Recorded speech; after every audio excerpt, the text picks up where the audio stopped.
They took everything from him: his freedom, his family, 27 years of his life, locked away in a cell so small he could touch both walls at once. And when they finally let him out, the whole world watched, holding its breath. Would he seek revenge? Would he burn down the system that had tried to destroy him? He did something nobody expected. He forgave them, and then he led them.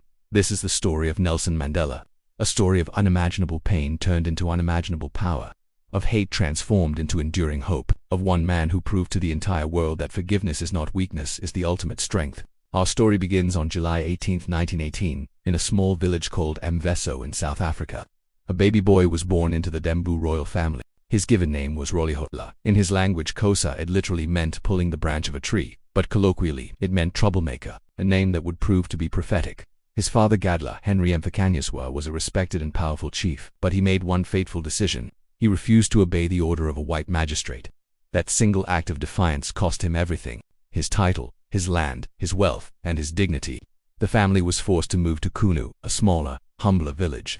In Kunu, young Rolihola spent his days herding cattle, living a simple, traditional life, and learning the ways of his people. But his father, despite losing so much, wanted more for his son. He sent him to a local missionary school, a path few from his village would ever take. It was there that a teacher, unable to pronounce his African name, gave him a new one, an English one. Nelson Mandela became the first person in his family to receive a formal education. His sharp mind and thirst for knowledge took him to Fort Hare University, one of the very few institutions in the country that accepted black students. But Mandela wasn't there just to learn from books. He was there to question the world around him, to challenge injustice, to resist oppression. When he joined a student protest against the university's policies, he was given an ultimatum: apologize or be expelled.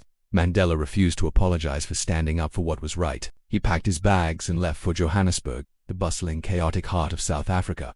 The city was a harsh teacher. He found work as a mine security guard, seeing firsthand the brutal conditions miners faced. He then became a law clerk, studying law at night while working during the day. He watched, he listened, and the more he learned about the laws of his country, the more a single stark reality began to crystallize in his mind. South Africa was broken. The system was designed to benefit a few and crush the many, and someone, somehow, had to fix it.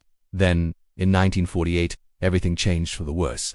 The National Party came to power and implemented a policy that would cast a long, dark shadow over the nation for decades. Apartheid. This wasn't just casual racism. It was a brutal, legal machine designed to segregate and systematically oppress black South Africans. Under apartheid, black citizens couldn't vote. They couldn't own land in most areas. They were forced to carry passbooks, internal passports, just to move around their own country. A life in chains, even outside of a prison cell. The segregation was absolute and dehumanizing. Children were separated into different schools based on the color of their skin, with schools for black children being intentionally underfunded and overcrowded. Hospitals could legally refuse to treat black patients. The best jobs were reserved for whites only. The injustice was woven into the very fabric of daily life. If you were black and walked in the wrong neighborhood, you could be arrested. If you sat on the wrong park bench, you could be beaten. And if you dared to protest, you could be killed. For Mandela, this was intolerable. He had already joined the African National Congress, the ANC, and now he poured his energy into it.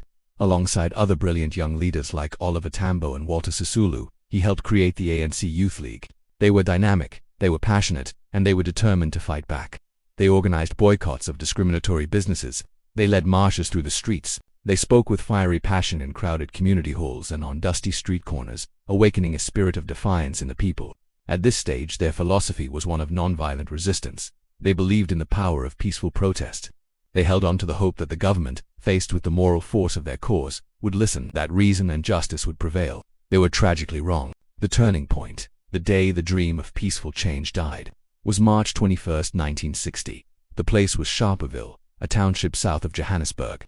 Thousands of unarmed black South Africans gathered outside the local police station. Their protest was a direct challenge to one of the most hated symbols of apartheid, the pass laws. They had left their passbooks at home, peacefully inviting arrest to overwhelm the system. There were no weapons, there was no violence. It was just ordinary people, men, women, and even children standing together, demanding to be treated as human beings. The police response was swift and merciless. Without warning, they opened fire on the defenseless crowd. The air filled with the crack of rifles and the screams of the wounded and dying. When the shooting stopped, 69 people lay dead, many shot in the back as they tried to flee. Over 180 were wounded. The Sharperville massacre sent shockwaves across South Africa and around the world.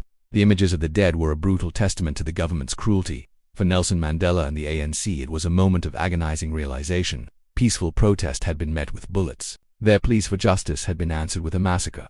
The government had declared war on its own people. The rules of the game had changed. The fight for freedom would now have to be fought by any means necessary. The troublemaker from Mveso was about to live up to his name in a way the world would never forget. Thank you for watching. If you want to learn more about the figures who shaped our world, make sure to subscribe and hit that notification bell so you don't miss our next video.